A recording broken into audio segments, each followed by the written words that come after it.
बंगाल का विभाजन, बंगाल का विभाजन।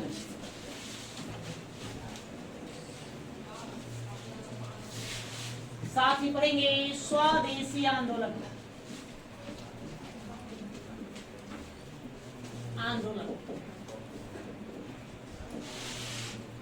इसी को और क्या कहते हैं, बंग बंग आंदोलन, या इसी को कहते हैं बाइकॉट। ठीक है, बाइकॉट। तो हम लोग बंगाल का विभाजन देखने से पहले थोड़ा सा लॉर्ड कर्जन के बारे में जानेंगे। लॉर्ड कर्जन जो भारत का क्या रहेगा, वायसराय रहेगा। लॉर्ड कर्जन जो भारत का वायसराय, या 1898 में आएगा और 1906 में चला जाएगा। इसका कार्यकाल रहेगा लॉर्ड कर्जन का। थोड़ा सा इसके बारे में जान लेंगे, इसने किस तरह से भारत के राष्ट्रीय आंदोलन को प्रभावित किया, नहीं इसके कारणों से किस तरह से बंगाल को बांटा गया। लॉर्ड कर्जन जब भारत आया तो एक विस्तारवादी नीति का व्यक्ति, साम्राज्य विस्तारवादी नीति का आने के साथ ही जब ये आता है तो सबसे पहली बात कि मद्रास में कांग्रेस पार्टी ने लॉर्ड कर्जन की नियुक्ति का समर्थन किया, नहीं उसको एक तरह से बधाई दिया। कैसे कोई अपॉइंटमेंट देता है तो बधाई देते हैं, नहीं तो उसने बधाई भी दिया। लेकिन इसका नजरिया कुछ और था, या भारत में बढ़ते राष्ट्रवाद को भापा, बढ़ते हुए उस राष्ट्रवाद को रोकने का वो क्या करेगा, प्रयास करेगा। उसने इसका झुकाव मुसलमानों के तरफ ज्यादा, हिंदुओं के तरफ कम। इसने कई सारे ऐसे स्टेटमेंट दे डाले जो कांग्रेस पार्टी के लिए अच्छा नहीं था, बुरा था। कांग्रेस पार्टी को बड़ा बुरा भी कहा इसने। इसकी नीतियों के लिए हम देखें तो नीतियों में सबसे पहले जैसे ही आ जाएगा तो कलकत्ता महानगर पालिका का जो चुनाव होता था, उस चुनाव में उसने मनोनीत सदस्यों की संख्या बढ़ा दी और निर्वाचित सदस्यों की संख्या क्या कर दी, कम कर दी। उसी प्रकार से कलकत्ता विश्वविद्यालय जो था, कलकत्ता विश्वविद्यालय, उसमें सीनेट के जो सदस्य होते थे उन सदस्यों में भी मनोनीत सदस्यों की संख्या ज्यादा कर दी और सदस्यता ग्रहण करने की जो प्रक्रिया होता है उसको बहुत कठिन बना दिया। इसी कारण आशुतोष मुखर्जी उसने कलकत्ता विश्वविद्यालय के उप कुलाधिपति थे, उन्होंने रिजाइन भी मार दिया। भारत की आर्थिक स्थिति, वित्तीय स्थिति ठीक नहीं थी, जहाँ किसानों को मजदूरों के लिए खाने पीने के लाले पड़े हुए थे। वही 1903 में दिल्ली दरबार का आयोजन करेगा, अब भव्य आयोजन करेगा नहीं, और धन दौलत की एक तरह से निष्ठुर बर्बादी ही किया। जिस तरह से आयोजन किया, जितना जरूरत नहीं था उससे कहीं ज्यादा बढ़ चढ़ किया, बहुत ही ज्यादा शान और शौकत में किया, ये दिखाने के लिए, सब उसको दिखाने के लिए। इसने देखा कि बंगाल में राष्ट्रवाद निरंतर क्या हो रहा, बढ़ते जा रहा, तो बंगाल में बढ़ते हुए राष्ट्रवाद को कंट्रोल करने के लिए उसने बंगाल को दो हिस्सों में बांट दिया और कहा कि हम बंगाल का बंटवारा इसलिए कर रहे हैं क्योंकि यह बहुत बड़ा क्षेत्र है, यहाँ की आबादी ज्यादा है, तो छोटे टुकड़ों में इसका शासन प्रशासन चलाने में सुविधा हो। उसने प्रशासनिक तर्क दिया, लेकिन बात कुछ और था।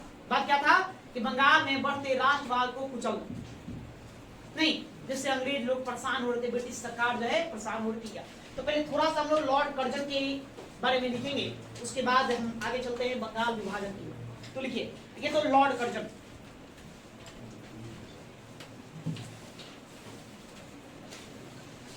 लॉर्ड कर्जन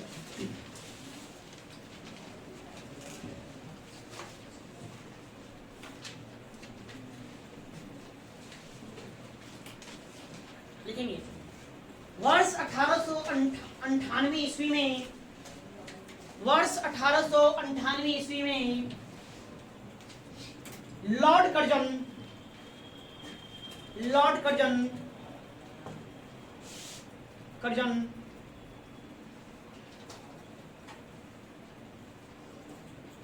वायसराय बनकर भारत आया।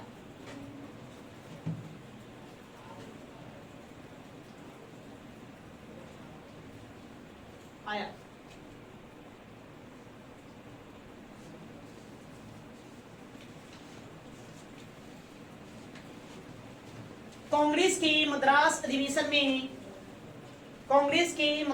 अधिवेशन में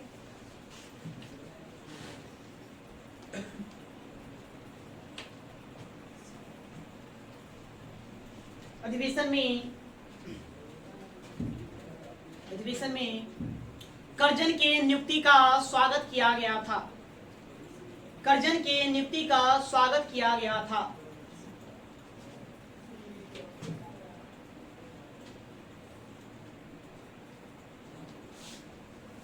नियुक्ति का स्वागत किया गया था।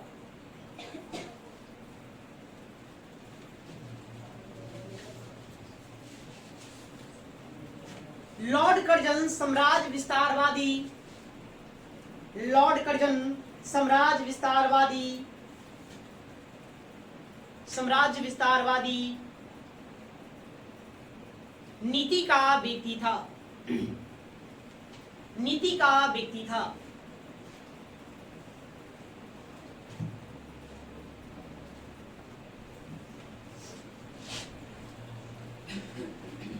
कर्जन ने कांग्रेस को महत्व देना, कर्जन ने कांग्रेस को महत्व देना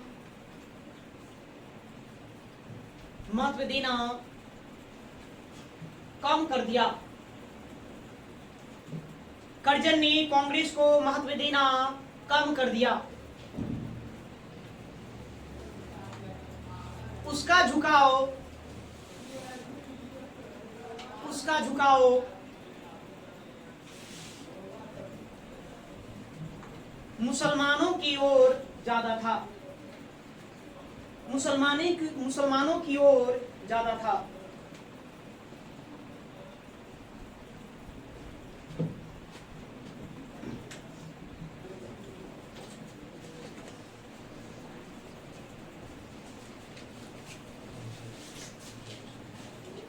इसने 1899 ईस्वी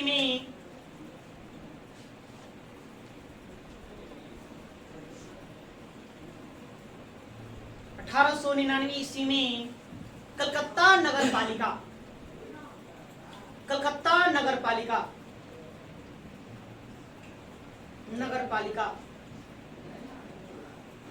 के मनोनीत सदस्यों की संख्या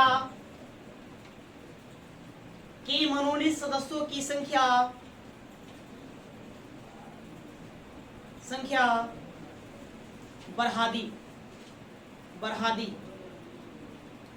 और निर्वाचित सदस्यों की संख्या कम कर दी। क्या पहला का देखो 1898 में आया, 1899 में इसकी नीति देखो। पहले निर्वाचित लोग ज्यादा होते थे, मनोनीत कम होते थे। इसने उल्टा कर दिया, निर्वाचित सदस्यों की संख्या कम कर दी। मतलब जो वोट के द्वारा जीत करके वहां पहुंचते थे, मनोनीत सदस्यों की संख्या बढ़ा दी।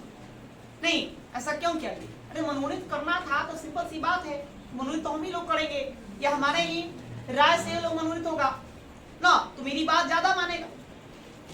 अपने नियंत्रण में लेने का इसने क्या किया, प्रयास किया।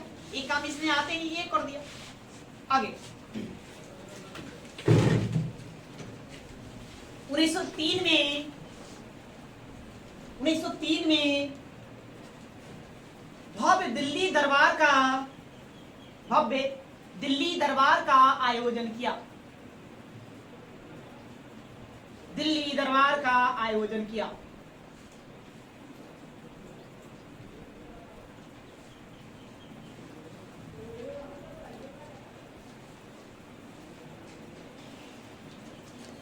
उन्नीस 1904 में विश्वविद्यालय अधिनियम पारित किया गया था। कौन सा अधिनियम? विश्वविद्यालय अधिनियम पारित किया गया था। उसमें उसने क्या कर दी, निर्वाचित सदस्यों की संख्या कम कर दी, मनोनीत सदस्यों की संख्या बढ़ा दी और सीनेट की सदस्यता प्राप्त करना बड़ा कठिन बना। इसी के विरोध में आकर आशुतोष मुखर्जी ने इस्तीफा दे दिया, रिजाइन कर दिया। 1904 में विश्वविद्यालय अधिनियम या कानून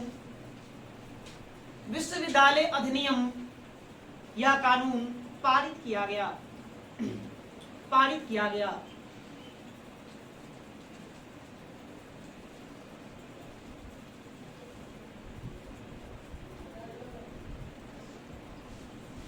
गया। उसने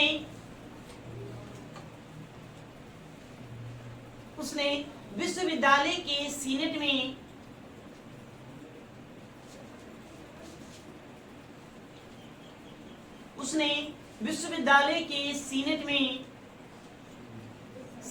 सीनेट आप समझते हैं, कॉलेज जो चलता है तो उसमें एक मेंबरशिप बनाई जाती है, उसे वो क्या कहते हैं हम लोग? सीनेट कहते हैं। जितने भी कॉलेजेस होंगे, जितने भी यूनिवर्सिटियां हैं, सब में एक सीनेट होता है।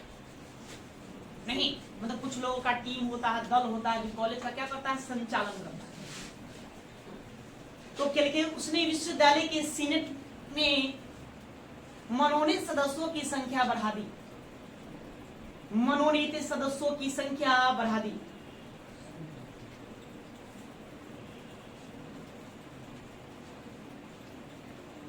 संख्या बढ़ा दी और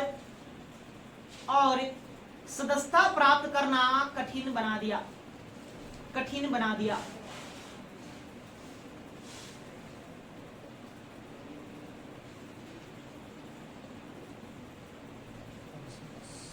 कठिन बना दिया।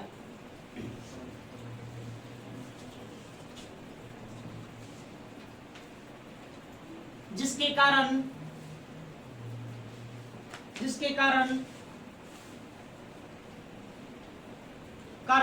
कलकत्ता विश्वविद्यालय के उप कुलपति जिसके कारण कलकत्ता विश्वविद्यालय के उप कुलपति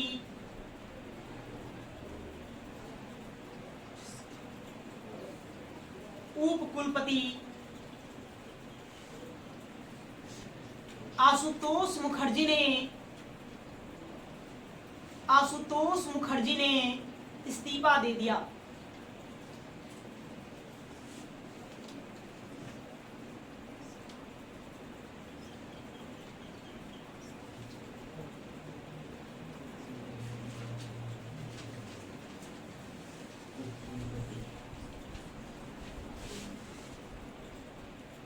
आप लोग कलकत्ता में विक्टोरिया पैलेस देखे हैं?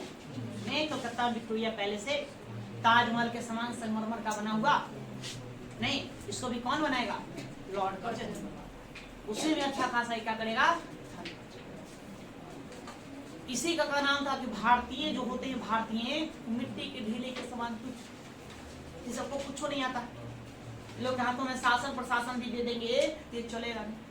इनकी इन्हीं नीतियों के कारण लाला लाजपत राय ने इसकी तुलना औरंगजेब से की। औरंगजेब है, जो औरंगजेब की नीतियां हैं वो ये। तो कलकत्ता में विक्टोरिया स्मारक है।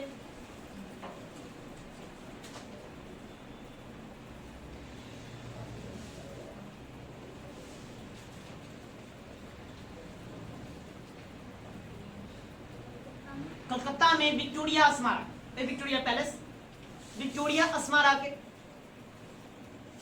का निर्माण लॉर्ड कर्जन के द्वारा करवाया गया। लॉर्ड कर्जन के द्वारा करवाया गया।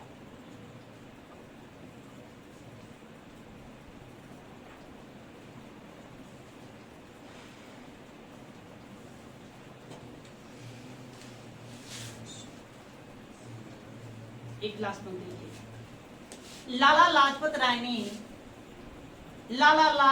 ने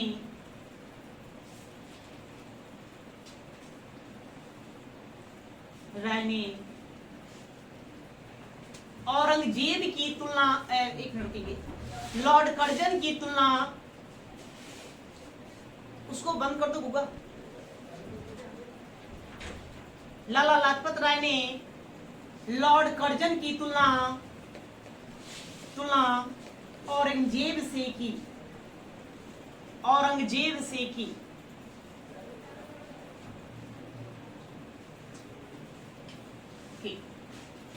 ये कुछ पॉइंट से लॉर्ड कर्जन से संबंधित आपको इसको ध्यान में रखना होगा। अब आइए आगे चलिए।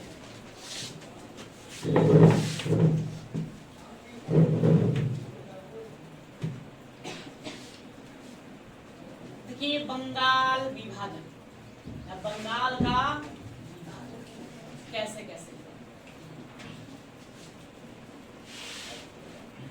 क्या उद्देश्य था बंगाल के विभाजन करने के पीछे? बंगाल में बढ़ते राष्ट्रवाद को रोकना। राष्ट्रवाद समझते हो? मतलब क्रांतिकारी संगठनों का निर्माण हो रहा था, उग्र राष्ट्रवाद का जन्म हो चुका था। अब बंगाल क्रांतिकारियों का गौर बन चुका था, राष्ट्रवादियों का गौर बन चुका था। तो बंगाल एक गौर क्यों बना? तो अंग्रेजों का मुख्य सेंटर कहाँ था, मुख्य केंद्र कहाँ था, बंगाल था, कलकत्ता। कलकत्ता से उसने शासन प्रशासन को चला रहा था। तो सिंपल सी बात है, आज हम लोग देखें कहाँ, दिल्ली में क्यों इतना ज्यादा भीड़ है? देश की राजधानी है, सभी प्रशासनिक अधिकारी वहीं मिलेंगे, नहीं हमारे देश का संसद वहां मिलेगा, इसलिए वहां काफी भीड़ है। तो ज्यादा अभी आंदोलन करना है तो हम लोग कहाँ जाते हैं? चलो दिल्ली। दिल्ली को रैलियों का शहर कहते हैं, देखते हैं कुछ होता सब झंडा उठाकर दिल्ली चल देता हूँ, चलो दिल्ली। तो उसी प्रकार से उस समय बंगाल ही क्या था, कलकत्ता राष्ट्रवादियों का गौरव बन चुका था, जिससे ब्रिटिश सरकार परेशान हो रही थी। उसने सोचा, उपाय ढूंढा कि किस तरह से इसको मतलब कि हम इससे मुक्ति पाले, इस बढ़ते राष्ट्रवाद को नियंत्रित करे, कंट्रोल करे। तो उसने उपाय यही देखा कि क्यों ना बंगाल का विभाजन कर दे। विभाजन करेंगे धार्मिक आधार पर, दो टुकड़ा बनाते, एक तरफ मुसलमानों को कर देते, एक तरफ क्या कर देते, हिंदुओं को कर देते हैं। नहीं, इससे राष्ट्रवाद में नियंत्रण देखने को, कमी देखने को मिले। उसने यही योजना बनाई। इसी योजना के तहत उसने बंगाल का क्या कर दिया, विभाजन कर दिया। ये भारत के लिए बहुत बड़ी घटना थी। तो बंगाल विभाजन, तो बंगाल विभाजन घटना कार्जन 3 दिसंबर 1903 में पहली बार इसका प्रस्ताव ब्रिटेन के संसद में भेजेगा, वहां रखेगा। हम क्या चाहते हैं, बंगाल का विभाजन, इसको विभाजन कर देना ही सही होगा। लेकिन कुछ कारणों की वजह से इसका विभाजन नहीं हो सका। तो आगे चलकर फिर उसने 19 जुलाई 1905 इस तारीख को उसने जनता के सम्मुख प्रस्ताव रखा। जनता को बताया कि हम क्या कर सकते हैं, इसका हम क्या करना चाहते हैं, बंगाल का विभाजन करना चाहते हैं। और 19 और 20 जुलाई अगले ही दिन 20 जुलाई 1905 को प्रस्ताव ला दिया कि बंगाल का क्या होगा, उसने प्रस्ताव लिया कर रख दिया।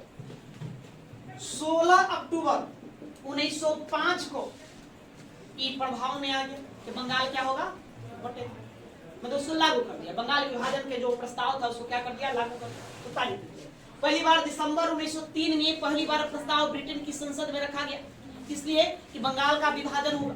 लेकिन कुछ कारणों की वजह से नहीं हो पाया। तो फिर 19 जुलाई 1905 को इस दिन जनता को बताया कि हम बंगाल का क्या कर रहे हैं, विभाजन कर रहे हैं। 20 जुलाई 1905 को उसने प्रस्ताव को क्या कर दिया, पारित कर दिया कि बंगाल का विभाजन होगा। लेकिन उसको लागू कब करेगा, 16 अक्टूबर 1905 को बंगाल विभाजन लागू हो जाएगा। तो 2 तारीखें आपको ध्यान में रखना है, दोनों तारीखें पूछा जाता है, इसमें लोग कंफ्यूज होते हैं। प्रस्ताव कब पारित हुआ, 20 जुलाई 1905 को, लेकिन लागू कब होगा, 16 अक्टूबर 1905 को लागू होगा। और इसके विरोध में विद्रोह कब शुरू हो जाएगा, तो 7 अगस्त 1905 यहाँ विद्रोह शुरू हो जाएगा। मतलब स्वदेशी आंदोलन की यहाँ से शुरुआत हो जाएगी बंगाल विभाजन के विरुद्ध।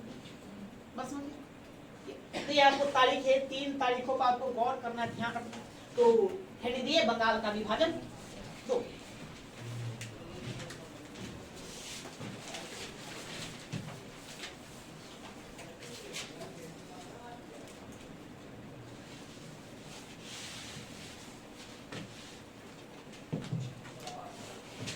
क्या लिखिए, लिखने का काम करेंगे।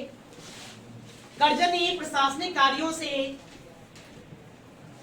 कर्जन ने प्रशासनिक कार्यों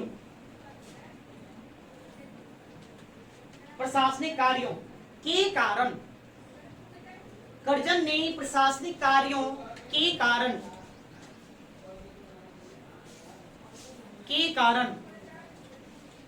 बंगाल का विभाजन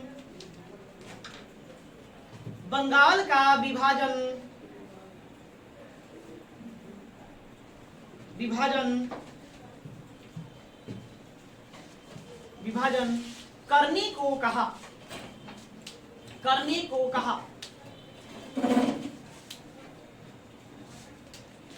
लेकिन उसका मुख्य उद्देश्य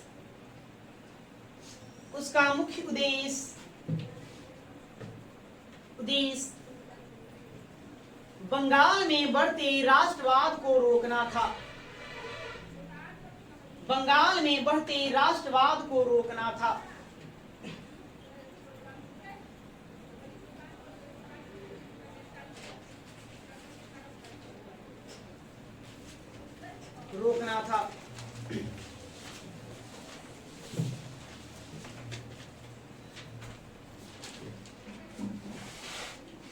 तारीख चलिए 3 दिसंबर 1903, 3 दिसंबर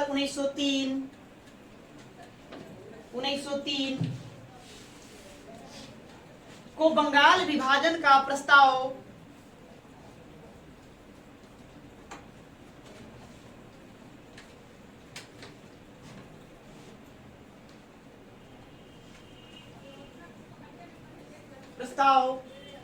ब्रिटिश पार्लियामेंट में रखा गया, ब्रिटिश पार्लियामेंट में रखा गया,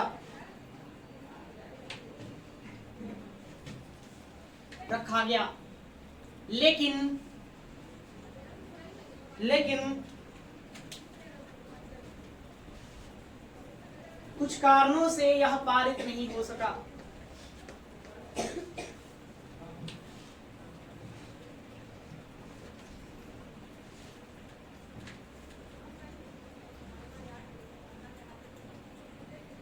लेकिन कुछ कारणों से यह पारित नहीं हो सका।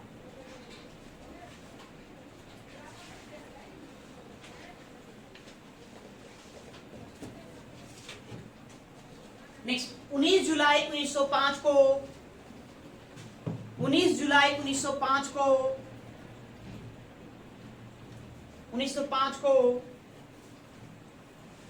5 को बंगाल विभाजन का प्रस्ताव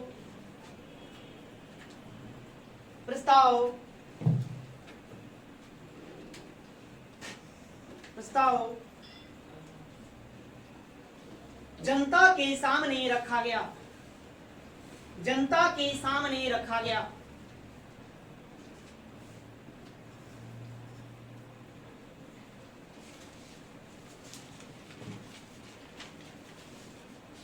रखा गया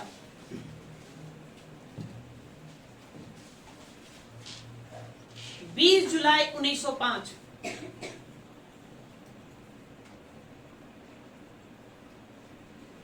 20 जुलाई 1905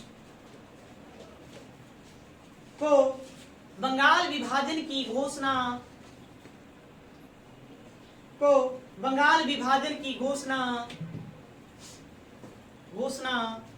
समाचार पत्रों में प्रकाशित की गई।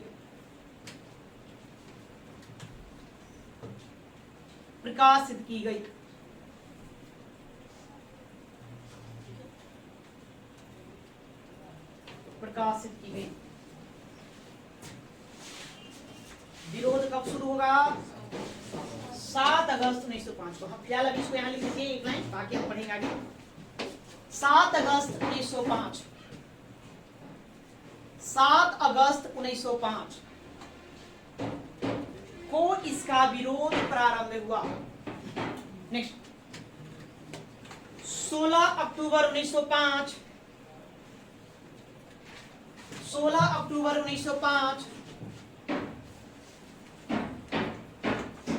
को बंगाल विभाजन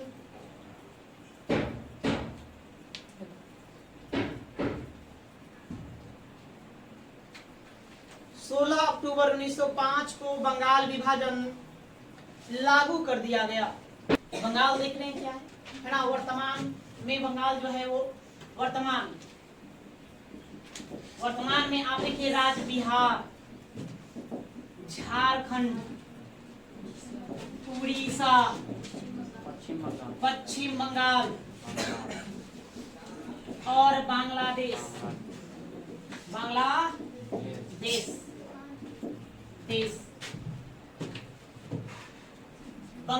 में शामिल थे।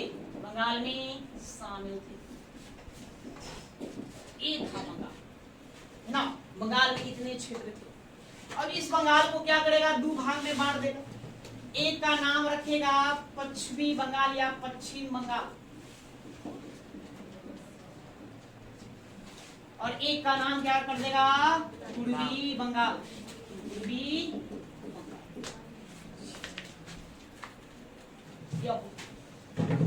तो इसमें क्षेत्र कौन कौन सा क्षेत्र भाई शामिल कर दिया जाएगा? तो देखिए वर्तमान आज का बिहार, झारखंड, उड़ीसा, पश्चिम बंगाल, पश्चिम बंगाल इसमें शामिल कर दिया जाएगा। इसका जो क्षेत्र था, इसमें कौन कौन क्षेत्र शामिल होगा?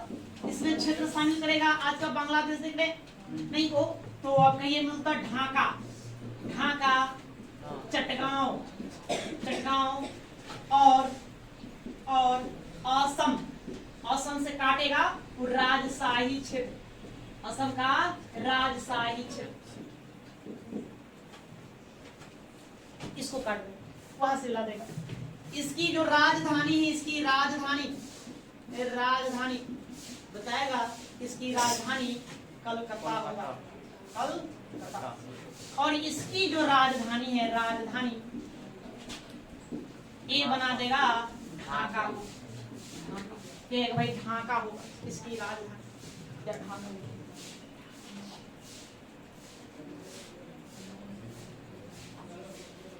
ढाका जब अलग अलग आप प्रांत बनाए तो क्या करोगे? प्रशासक बनाओगे, प्रशासक बनाओगे। यहाँ पर एक लेफ्टिनेंट गवर्नर घुसेगा, लेफ्टिनेंट गवर्नर,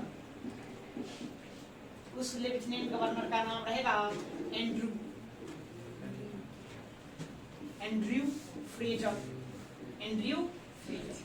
और यहाँ का जो लेफ्टिनेंट गवर्नर था, लेफ्टिनेंट गवर्नर, उसका नाम रहेगा Bloomfield Fuller, Bloomfield Fuller, Fuller इसका नाम रहेगा। ये जो था यह हिंदू बहुल क्षेत्र था, हिंदू बहुल क्षेत्र, माने हिंदुओं की आबादी यहाँ क्या थी? ज्यादा थी। और ये जो आपको रहेगा, ये कौन रहेगा? है ना, मुसलमान बहुल क्षेत्र, मुसलमानों की जनसंख्या यहाँ ज्यादा थी। ऐसे टोटल आबादी कितना था? कुल आबादी, कुल जनसंख्या, कुल जनसंख्या, तो कुल जनसंख्या 8 करोड़ के आसपास, 8 करोड़ से अधिक था बंगाल का उस समय, जिसमें से इसकी जो जनसंख्या होगी, जनसंख्या तो लगभग 5 करोड़। और इसकी जो आबादी थी, इसकी आबादी, इसकी जनसंख्या तो कितना हो जाएगा? लगभग 3। तो यह देखा जाए एक तरह से सांप्रदायिक विभाजन था। टीम चलाओ इसको, देखो क्या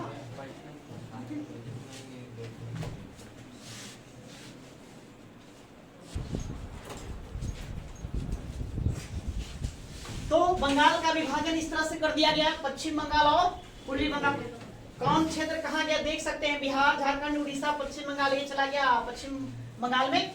जो वर्तमान का जो पश्चिम बंगाल देख रहे वही पश्चिम बंगाल हुआ। इसकी राजधानी कलकत्ता बना दी गई, इसकी कहाँ? ढाका। यहाँ पर आपको याद रखना है, ये पूछा जाता है लेफ्टिनेंट गवर्नर कौन बना था? Andrew Fraser. और यहाँ कौन बना था? ब्लूमफील्ड। ये ज्यादा बार पूछा गया है ब्लूमफील्ड फुलर के बारे में कि पूर्वी बंगाल का लेफ्टिनेंट गवर्नर किसे नियुक्त किया गया था? ब्लूमफील्ड फुलर को। क्यों? क्योंकि इसने एक स्टेटमेंट दिया। देखिए, ये बंगाल का विभाजन होने के बाद अब आंदोलन तो शुरू ही हो गए, तो एक स्टेटमेंट कर्जन का आएगा और एक स्टेटमेंट ब्लूमफील्ड फुलर का आएगा। कर्जन कहता है, लॉर्ड कर्जन जो भारत का तत्कालीन वायसराय है, वो कहता है कि बंगाल के विभाजन से मुसलमानों को वे सुविधाएं प्राप्त हुई है जो बादशाहों के शासनकाल में भी नहीं प्राप्त हुआ, मतलब तुमको ज्यादा बेहतर सुविधा दिया जाएगा। ब्लूमफील्ड फुलर स्टेटमेंट देता है कि हिंदू और मुसलमान ब्रिटिश सरकार की 2 पत्नियां हैं, जिसमें मुस्लिम पत्नी बेहद प्रिय है। तो इसका स्टेटमेंट मतलब कहना क्या चाहता था? मुसलमानों को ही वैसे दिखाना चाहता, मतलब दिखाना चाहता था कि इस्लाम धर्मावलंबियों को, मुसलमानों को हम ज्यादा मानते हैं, ज्यादा पसंद करते हैं और उनके हित में यह विभाजन है। तो यहाँ क्या किया? फूट डालने का काम करे। अब जो बांग्ला भाषी लोग थे, जो बांग्ला भाषा बोलते, ज्यादा तो बांग्ला भाषा बोलते थे, और बांग्ला भाषियों को उसने अल्पसंख्यक घोषित कर दिया।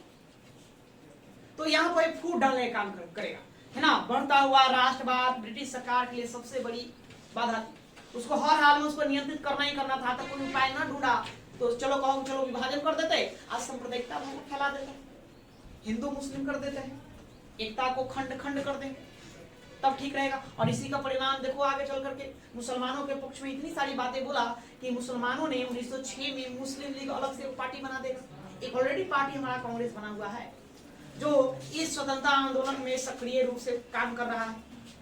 नहीं, भारत के राष्ट्रीय आंदोलन में वही एक्टिव है, सक्रिय है, उसी के बैनर तले भारत को स्वतंत्रता दिलाने का काम करने की बातें हुई थी। लेकिन इस्लामों के लिए एक अलग से पार्टी बनाया जाएगा 1906 में, जिसमें मुस्लिम लीग को अब दो पार्टी, और दोनों पार्टियां धर्म के आधार पर, कांग्रेस को लोगों ने हिंदू की पार्टी बता दिया कि हिंदुओं की पार्टी है, और मुस्लिम लीग को मुसलमानों की पार्टी बता दिया जाए। तो दो तरह की विचारधाराओं का जन्म होगा। अब दो लोग मांग रखने वाले हो जाएंगे, तो ये सब परिणाम यहीं से शुरू होगा। सब अंग्रेजों की चाल, उसने अपना एक पासा फेंक दिया। नहीं तो थोड़ा स्टेटमेंट जो है उसको लिखिए, 2-3 लाइन और लिखिए। देखेंगे बांग्ला भाषी को अल्पसंख्यक के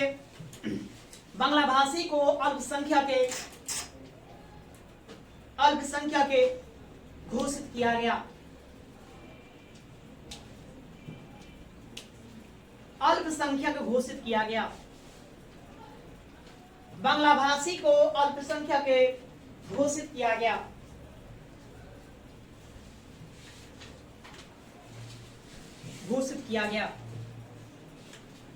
बताइए, भारत में दूसरी सबसे ज्यादा बोली जाने वाली भाषा वर्तमान में बांग्ला नहीं, वर्तमान में सबसे ज्यादा बोली जाने वाली, दूसरी सबसे ज्यादा बोली जाने वाली भाषा बांग्ला है।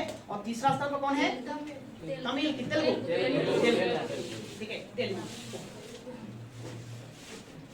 अगली स्टेटमेंट, दोनों का स्टेटमेंट लिखिए। तो बंगाल के इस विभाजन से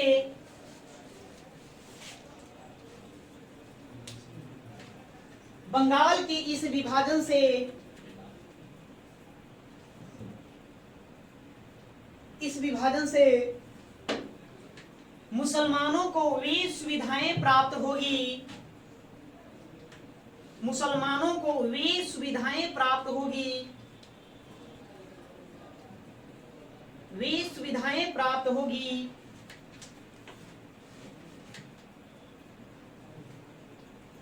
होगी जो उसे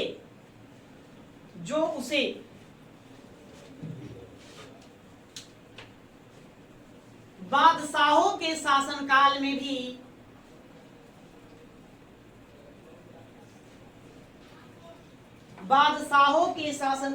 भी प्राप्त नहीं हुआ था।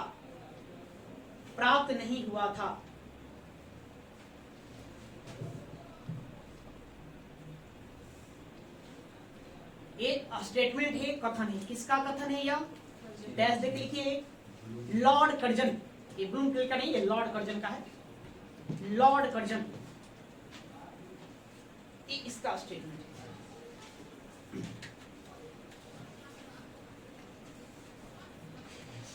नेक्स्ट एक स्टेटमेंट और लिखेंगे।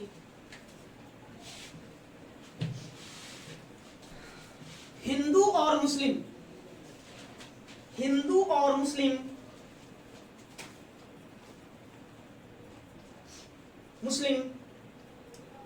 ब्रिटिश सरकार की दो पत्नियां हैं।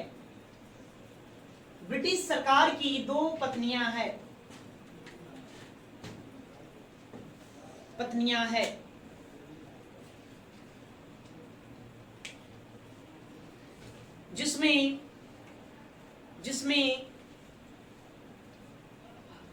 मुस्लिम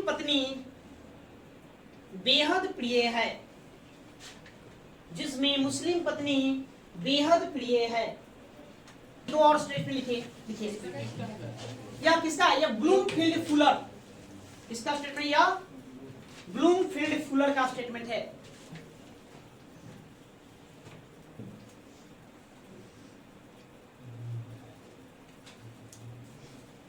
लिखिए, अंग्रेजों ने स्टेटमेंट दिया, भारतीयों ने भी स्टेटमेंट देगा इसके ऊपर। भारतीय देंगे। लिखिए, बंगाल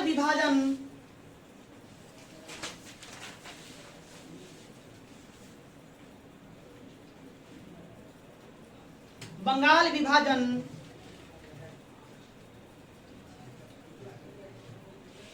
घाव के ऊपर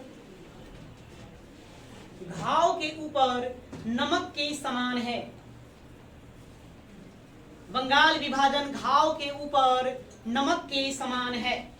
ये गोपाल कृष्ण गोखले साहब का है। गोपाल कृष्ण गोखले गांधी जी के राजनीतिक गुरु कौन हुए? ये उन्हीं का है।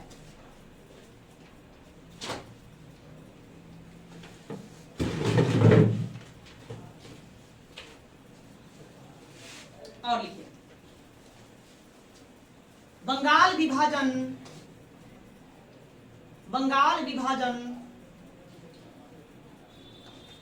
एक बेहद निर्मम भूल है। एक बेहद निर्मम भूल है। निर्मम भूल है। ये भी गोपाल कृष्ण गोखले जी का। गोपाल कृष्ण गोखले।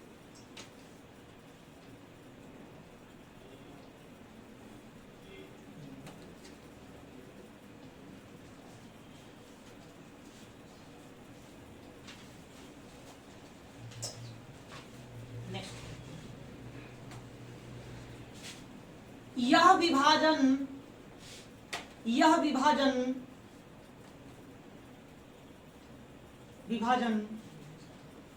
हमारे ऊपर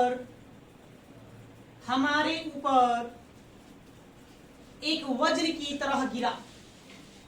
एक वज्र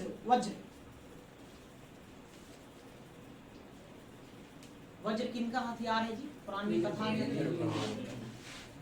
वज्र की तरह गिरा। नहीं, बजरंगबली के वज्र से मार के मुंह चपटा कर दिया, वही कर दिया था ना। वज्र की तरह गिरा। ये सुरेंद्र नाथ बनर्जी का स्टेटमेंट है।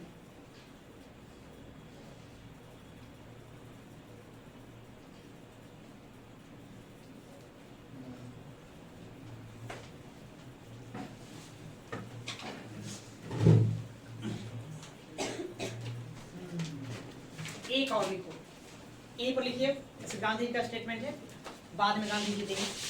लिखिए, भारत का वास्तविक जागरण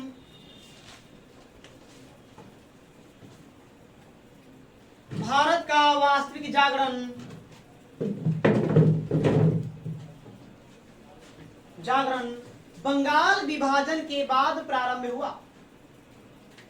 बंगाल विभाजन के बाद प्रारंभ हुआ।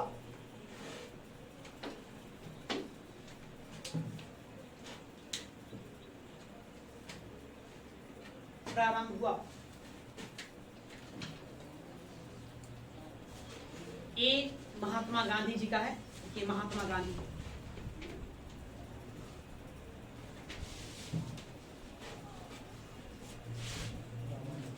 ठीक है, 10 बजे।